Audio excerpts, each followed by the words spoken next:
আসসালামু আলাইকুম এভরিওয়ান। তো আশা করি সকলে ভালো আছেন। তো আমি আজকে আপনাদের সাথে বাইন্যান্সের একটি বিষয় শেয়ার করব। সেটা হচ্ছে বাইন্যান্স থেকে আপনারা পয়েন্ট কালেক্টের মাধ্যমে কিভাবে ইনকাম করতে পারেন।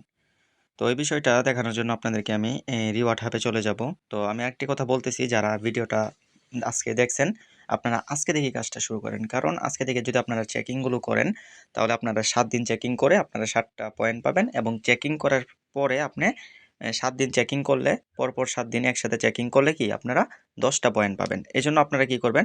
অবশ্যই এখান থেকে এই রিওয়ার্ড হাব অপশনে চলে যাবেন। এই যে রিওয়ার্ড হাব, এটার ভিতরে একটা চেকিং এর কাজ চলতেছে, তো এখানে চলে যাবেন। ঠিক আছে? তো এখানে চলে যাওয়ার পরে আপনারা কি করবেন? এই যে দেখেন, এখানে কিন্তু লেখা আছে কি চেকিং। এই যে দেখেন এখানে চেকিং লেখা। তো আমারটা আমি আজকে করে ফেলছি। দেখেন এখানে কিন্তু টিক চিহ্ন চলে আসছে। তো আপনারা যখন চেকিংটা করবেন এমন হয়ে যাবে, এখানে টিক চিহ্ন আসবে। তো আপনার পরপর ৭ দিন চেকিং করার পরে আপনাকে এখান থেকে কি করবে? ১০ পয়েন্ট দিবে। মানে ১০টা পয়েন্ট দিবে আর এখানে হচ্ছে ৭টা, মোট ১৭টা পয়েন্ট দিবে। যেটা আপনার ইউএসডিটিতে হয় কত? ১৭ সেন্ট, আর টাকাতে হয় প্রায় ২০-২৫ টাকার মতো আরকি। ঠিক আছে? তো যাই হোক, যারা ভিডিওটা দেখতে পাচ্ছেন সকলেই চেকিংটা কমপ্লিট করবেন ৭ দিন। ঠিক আছে?